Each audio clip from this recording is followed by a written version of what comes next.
ఏమండి, ఇక్కడ వేదిక మీద సేవకులు ఉన్నారు. ఏ ఒక్క సేవకుడు కూడా నిజంగా తన కష్టాన్ని సంఘం కోసం పెట్టినప్పుడు ఆ సంఘం కోసం నిరంతరం ఆలోచిస్తుంటాడు తెలుసా? అది మీకు తెలియదు.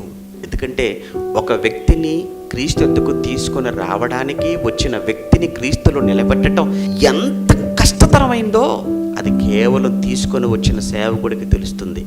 వచ్చిపోయేవాడికి తెలియదు దాని విలువేంటో, సంఘం ఏమంటే వ్యక్తి విలువేంటో, ఆత్మ విలువేంటో. ఏముందంటే లేని మాటలు, మాయ మాటలు చెవులో పెట్టేసి వాడిని సంఘానికి దూరం చేసి సహవాసానికి దూరం చేయడం క్షణంలో పని. కానీ ఒక వ్యక్తిని తీసుకురా సంఘంలోనికి, అప్పుడు నిజంగా కష్టపడి నీకు అర్థమవుతుంది.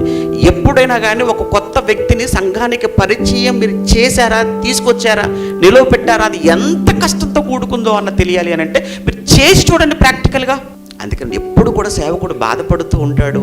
చాలా ఆ ప్రసంగాలలో ఎందుకు వేదనతో మాట్లాడుతూ ఉంటాడు అని అంటే అది ఆ సేవకుడు పడిన కష్టం. అది మీకు తెలియదు. అది ఎందుకండి నేను ఎలా మాట్లాడుతున్నాడు, ఎందుకంటే ఇతను ఇలా మాట్లాడుతున్నాడు, ఎందుకండి అలాంటి మాటలు చెప్పాలి ప్రసంగంలో అని కూసే వాళ్ళు ఉంటారు చూసారా, వాళ్ళకి తెలియదండి.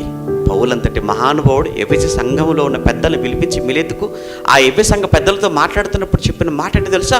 3 సంవత్సరములు రాత్రింబగళ్ళు మీకోసం నేను కన్నీళ్ళు పెట్టుకున్నాను. మీకు తెలియదా?